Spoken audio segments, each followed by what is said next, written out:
A história começa com um moleque jogando um game de RPG em seu PC, mesmo estando no hospital.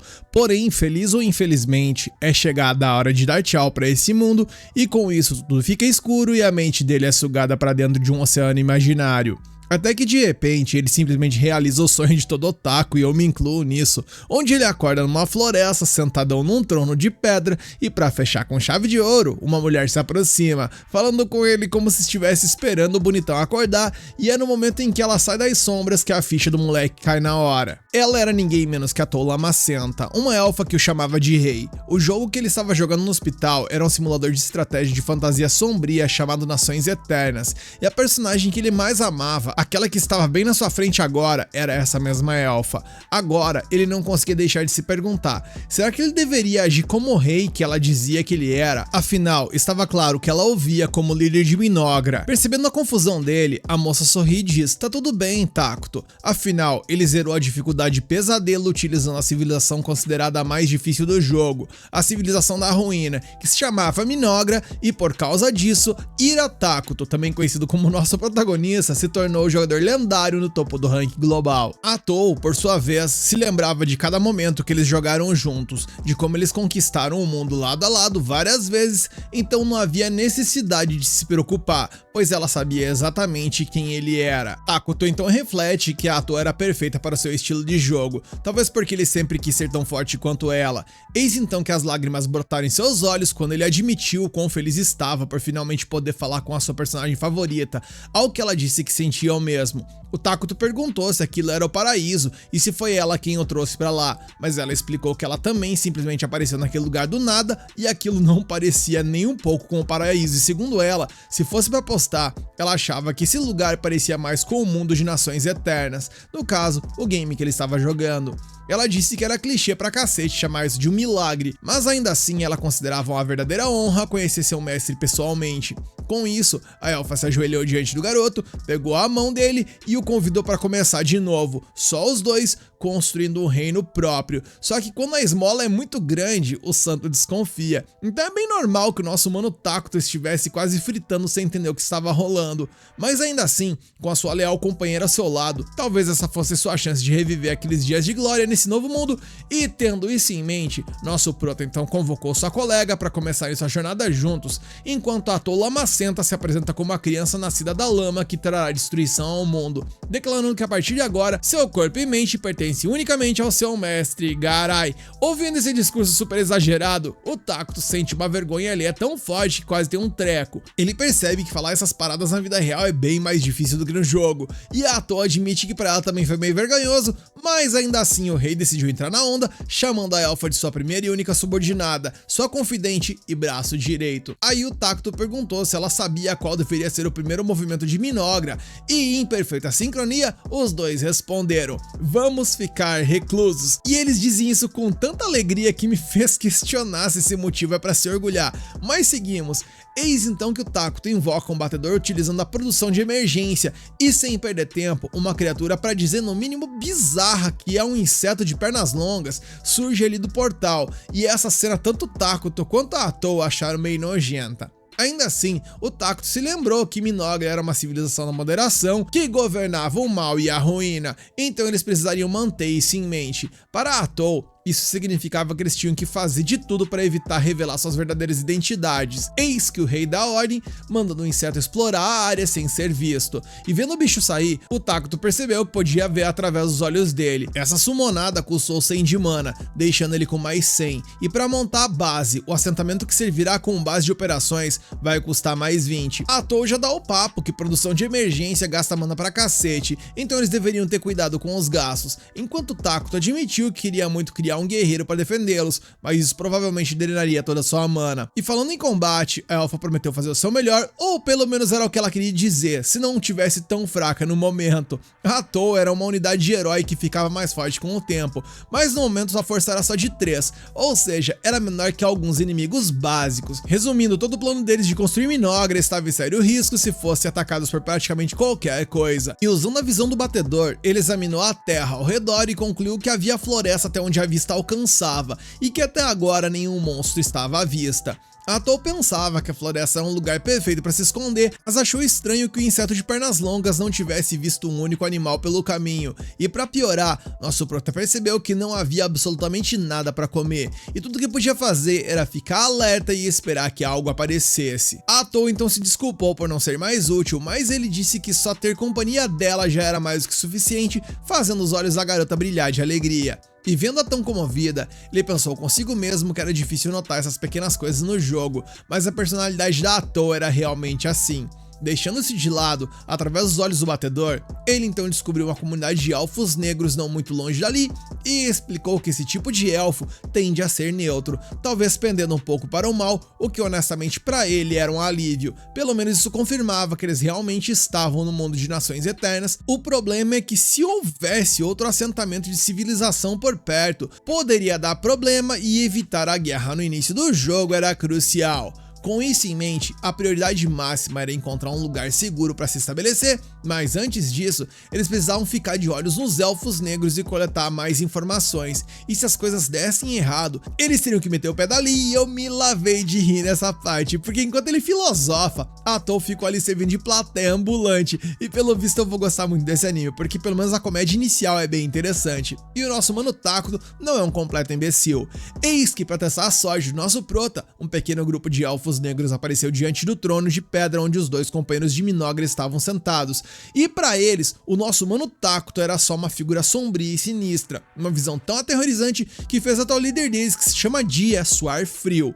Convencido de que estava testemunhando o próprio capeta encarnado e sabendo que suas ações poderiam decidir o destino de toda a sua raça, o Dia se recompôs e deu um passo à frente. Curvando-se, ele apresentou seus companheiros como membros do clã Mazaran. Seu nome era Dia Nadiv e ele pediu desculpas por entrar na floresta sem permissão do que parecia ser o mestre daquelas terras. E com uma expressão fria, provavelmente metendo louco no blefe, Atou reconheceu que aquele elfo realmente entendia a gravidade de invadir ali, mas queria saber o motivo. Nisso, Dia explicou que o seu clã vivia em Doradia, mas foram perseguidos e forçados a fugir pela floresta. Ele tentou contar a história toda, mas Atou pressionou para ele ser breve, deixando o Dia cada vez mais ansioso para não cometer nenhum erro que colocasse seu povo em risco. No meio disso, o Takuto comentou sobre como os elfos negros pareciam magros e o Dia admitiu, com o coração pesado, que não tinha encontrado nada para comer por ali.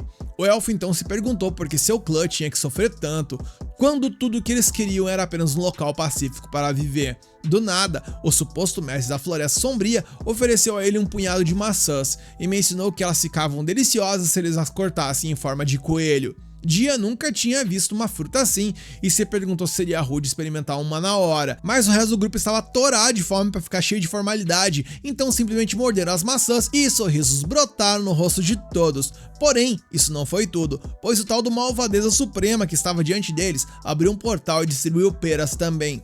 Dia se curvou ainda mais, dizendo que havia outros como eles, incluindo crianças pequenas e famintas, e então, em vez de comer agora, ele pediu permissão para levar a fruta para os outros.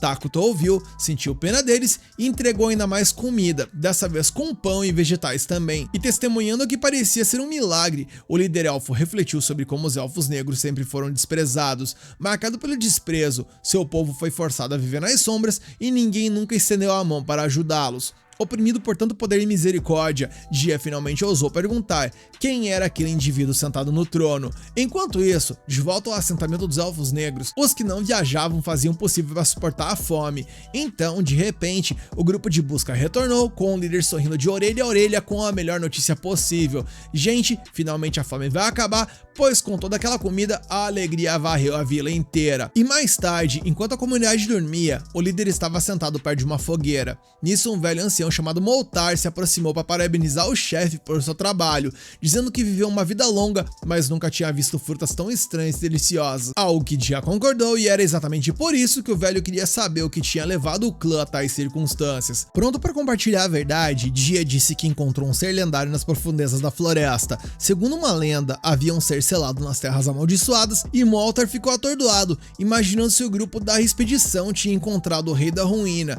uma figura encontrada em livros e histórias antigas. Quando o mundo atingisse seu limite, o Rei da Ruína apareceria, trazendo devastação a todos, e por mais que ninguém pudesse dizer com certeza, também era impossível dizer que a lenda era apenas mentira. Dia, por sua vez, nunca soube o nome do ser, mas teve de admitir que a aparência assustadora se encaixava perfeitamente no título Rei da Ruína. A entidade era simplesmente além da compreensão, mas pelo menos ele tinha uma serva que podia esclarecer suas palavras. Seja como foi, mesmo sem ter certeza, o Moltar sente que aquilo não é coisa boa, e agora que seu estômago e um pouco da sua mana estão restabelecidos, o ancião pode sentir claramente: essa floresta está longe de ser normal. Ele se pergunta se o dia deu algo à entidade em troca da comida, mas o chefe insiste que não, e o ancião não engole essa e argumenta que o Rei da Ruína nunca faria uma boa ação sem esperar algo em troca. Mas o dia jura de pé juntos que não houve preço e que parecia genuinamente um ato de misericórdia. Sua graça, como o dia chama,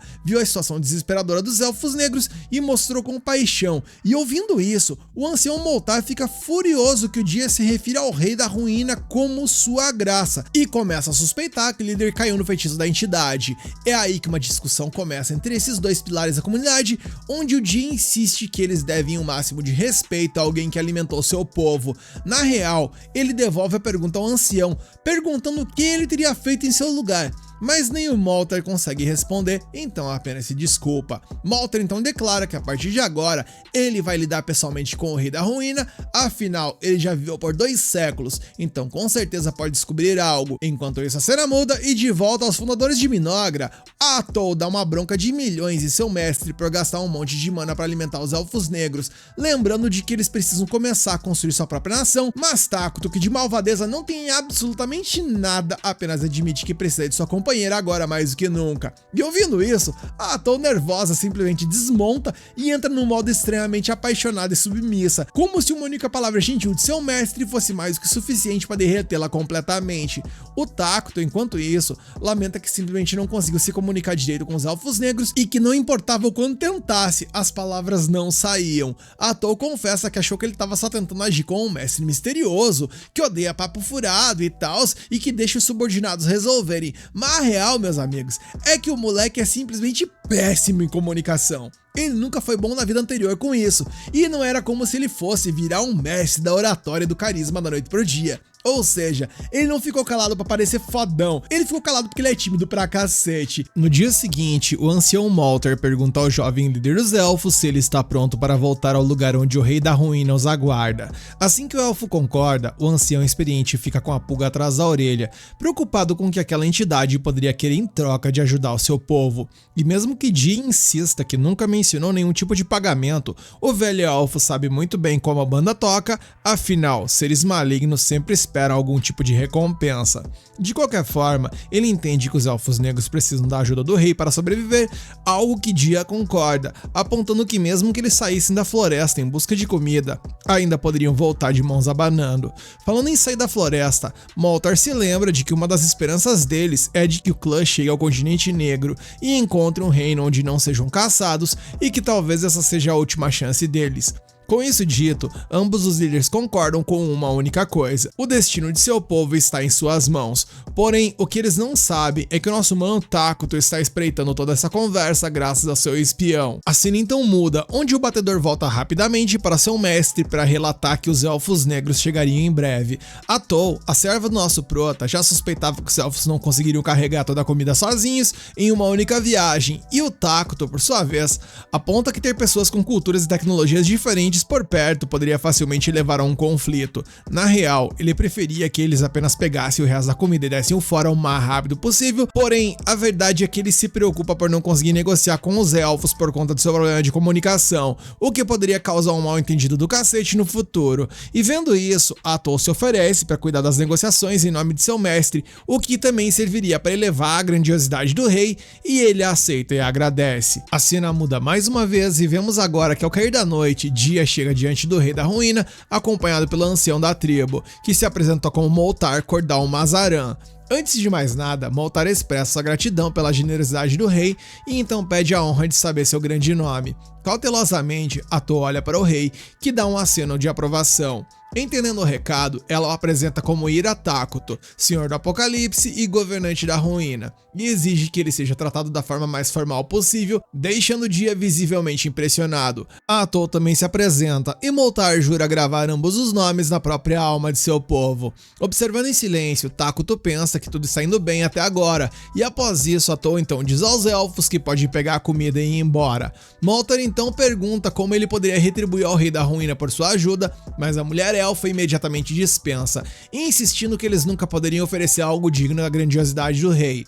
Além disso, como o clã Mazaran não tem nada valioso o suficiente para corresponder a tal generosidade, Atou interpreta isso como uma atitude suspeita, o que torna a troca tensa. Ela questiona se os elfos estão planejando algo por trás dessa conversa fiada e sentindo a tensão no ar, Takuto sussurra algumas coisas no ouvido de sua serva. Ela surta, resmungando que esses elfos são péssimos negociadores e que se não deixarem o rei em paz, só causarão problemas e por isso deveriam ser aniquilados. Elevando a voz, Atou declara que a cabeça deles ficaria perfeita empalada em estacas e Takuto, enquanto isso, pede para todo mundo se acalmar, imaginando que os Mazaran só querem construir uma relação que beneficie a todos. E levando isso em consideração, então, talvez seja melhor aceitar alguma forma de compensação só para deixá-los mais tranquilos.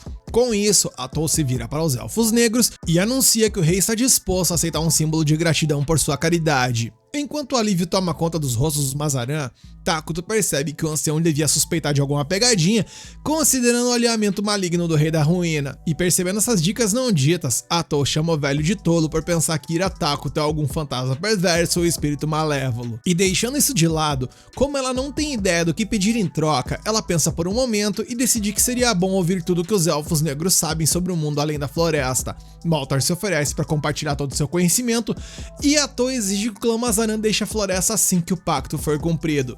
Dia fica claramente abalado com essa exigência e Takuto percebe isso imediatamente, que é muito mais fácil de ler ele do que o próprio ancião. O Moltar admite que nada deixaria seu clã mais feliz do que poder ficar na floresta, mas a Atou não permite. Além disso, se os Mazaran quiserem manter as vidas que foram poupadas, não devem falar sobre o que aconteceu ali. Diante do peso desse ultimato, Dia parece pronto para protestar, mas Moltar o acalma e retoma as negociações, expressando gratidão pela audiência com o rei e concordando com tudo que Atou estabeleceu. Enquanto os Elfos Negros partem, Takuto se pergunta se isso realmente é a coisa certa a fazer. Afinal, se os Mazaran forem exilados, é provável que desmoronem em algum lugar pelo caminho. Sabendo que o exílio pode muito bem significar a morte, o Rei do Caos estende a mão e convida os elfos para se tornarem seus súditos. Indignada, Atou pergunta o que diabos o rei está pensando. Ele explica que estava considerando usar o sistema de refugiados. Afinal, os Elfos Negros não são inerentemente bons ou maus, mas se forem aceitos como refugiados na civilização que Takuto planeja construir, e se as coisas funcionarem como no jogo, os elfos eventualmente se tornariam maus como eles. Atou concorda que é possível que seres de diferentes alinhamentos malignos coexistam, mas aponta que os Elfos Negros não são nada parecidos com os principais moradores de Minogra, que são os homúnculos, o que poderia criar um atrito. Takuto admite que isso é arriscado, mas pede a Atou para refrescar a memória dela e lembrar como são os homúnculos e se ela conseguiria viver apenas com aquelas criaturas como cidadãos. E ela admitiu que é impossível aturar a feiura e a estupidez deles por toda a eternidade, e que isso iria arrebentar com o psicológico deles. Rapaz, Atou se vira para os Mazaran e anuncia a intenção de seu mestre de em breve fundar uma nação, e se os elfos estiverem dispostos a se tornarem cidadãos, serão protegidos pelo rei e terão a felicidade eterna prometida.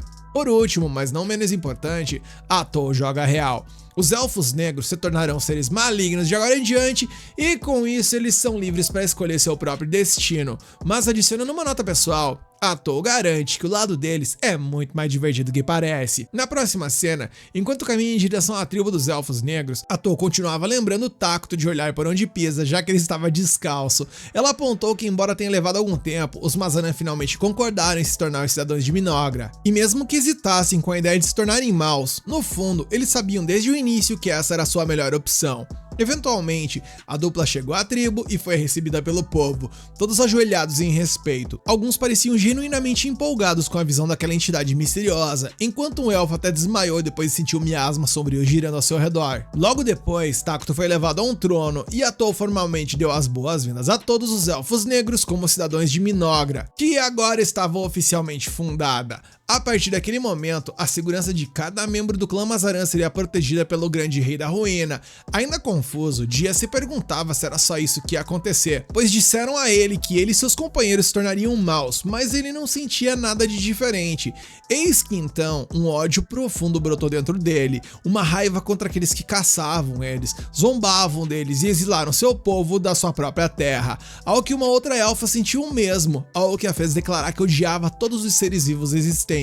O mesmo sentimento podia ser visto nos rostos de cada elfo da tribo, e em meio a tudo isso, Takuto se aproximou de Dia para perguntar se ele estava bem, e o líder Mazaran percebeu que isso também era uma forma de felicidade, a alegria de ser cuidado. Então, com lágrimas nos olhos, todos os elfos saudaram o rei Ira Takuto, e seu entusiasmo era tão avassalador que nem mesmo o próprio rei tinha ideia do porquê todo mundo estava tão agitado. Enquanto isso, Atou simplesmente sorria com orgulho e satisfação. Alguns dias após a fundação da nação, Takuto olhou para o mapa do continente que Moltar lhe deu e murmurou que estava encurralado pra cacete.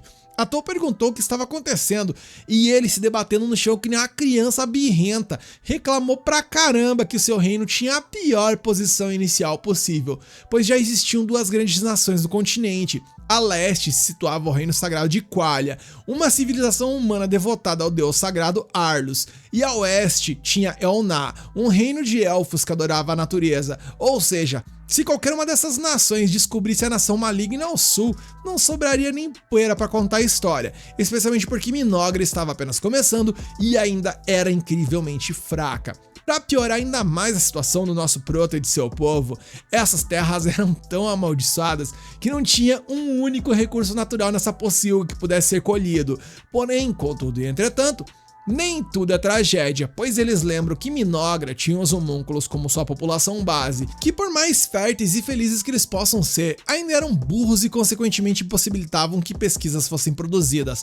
Só que agora, pela primeira vez, a nação não precisava depender apenas deles, já que os elfos negros faziam parte do reino e podiam cobrir essas fraquezas. Falando nisso, as orelhas de Atou se mexeram.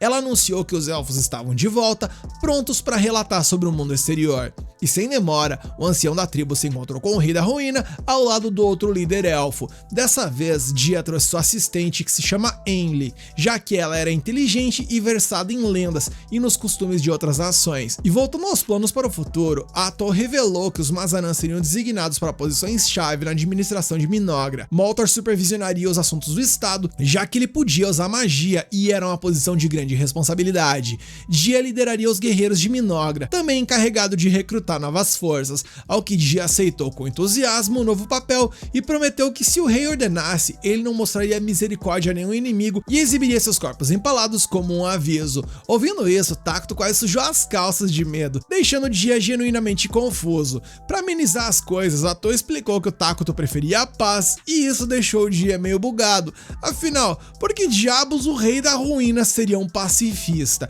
Enfim, com o papel de todos definido, Atou disse aos elfos para descansarem bem e quando estivessem com boa saúde, para começarem a construir as casas. Vendo que Dia tinha falado demais, Moltar expressou sua mais profunda gratidão ao rei e insistiu que, ao contrário de Dia, que só se orgulhava de seus músculos, o ancião provaria seu valor com sabedoria. Dia retrucou, prometendo mostrar sua própria vitalidade, algo que um velho como Moltar nunca poderia mostrar. E sem saber o que dizer, Enli apenas mencionou que trabalharia duro, levando Atou a sussurrar para Takuto que essas pessoas parecem um pouco obcecadas por trabalho. E finalmente, ela perguntou se deveria ordenar a coleta de recursos, mas Takuto sugeriu desenvolver a área sem destruir a floresta. Ouvindo isso, Atou se virou para um ancião para perguntar se eles poderiam coletar madeira mantendo as partes da floresta intactas, e o elfo garantiu que sim, seu povo sempre viveu em harmonia com a natureza. Ouvindo isso, o Dia ficou perplexo, não apenas pelo fato do quão pacíficos eles pareciam ser, mas também pelo fato de que o rei da ruína queria proteger a flora e a fauna, apesar de serem considerados malignos. Mas isso não era tudo, pois Takuto declarou que seus cidadãos deveriam estar sempre reflorestando, embora estivesse claro que os elfos negros não tinham ideia do que isso significava. Pensando na árvore de desenvolvimento do jogo, Takuto adivinhou, com base no que ouviu até agora, que as pessoas nesse mundo estavam provavelmente em um nível tecnológico em algum lugar por volta da construção de fortalezas. Atou perguntou se os elfos negros estavam familiarizados com os termos magia militar e os 6 elementos principais. Moltar respondeu que conhecia os 4 elementos principais, conceito básico de magia. Enlil acrescentou que nunca tinha ouvido nenhuma outra nação mencionar magia militar, então Atol percebeu que esse mundo ainda não havia alcançado o nível de tecnologia mágica de 6 elementos e estava atrasado em outras áreas também. Deixando isso de lado, a elfa explicou que o reflorestamento era a prática de plantar árvores onde elas foram colhidas, a fim de manter o meio ambiente. Enlil admitiu que essa estratégia não fazia parte de sua tradição, enquanto o ancião notou que, na real, levaria séculos para as árvores amadurecerem depois de serem cortadas. Atol continua dizendo que o reflorestamento é um tipo de tecnologia que requer todos os elementos principais e que esse conhecimento, na real, vem de seu poderoso rei Ira Takuto. Ela faz questão de que todos saibam que o rei deles é 100 vezes mais incrível que qualquer um poderia imaginar e Takuto não pode deixar de sentir vergonha com tantos elogios. Ainda assim, Atol insiste que a sabedoria de seu governante abrange inúmeros campos e que o povo de Minogra é abençoado por receber seu favor. Enlil pergunta se as maçãs que receberam também foram invenção do rei e Atol, sem nem pestanejar, confirma que sim. Então casualmente adiciona que as uvas são criação dele. Falando nisso, Enlil diz que plantou as sementes daquela fruta roxa e mal pode esperar para vê-las crescer. Nesse momento, Takuto percebe que poderia utilizar a produção de emergência para criar coisas que nem existem no jogo, como por exemplo pólvora, metais e óleo. E assim que o rei percebe isso, a nação de Minogra recebe o privilégio divino, a habilidade do governante de produzir qualquer coisa que ele conheça, com o custo de mana variando com base na complexidade do item. E com essa nova habilidade divina que pode mudar completamente o jogo de tão apelativa que ela pode ser, é que o episódio acaba. O que será que o nosso rei vai aprontar com esse poder todo? Querem descobrir? Então já sabe, né? Deixa aqui nos comentários o que vocês querem a continuação, senta e dá um like no like para fortalecer o vídeo e se inscreve e ativa o sininho para não perder nenhuma novidade.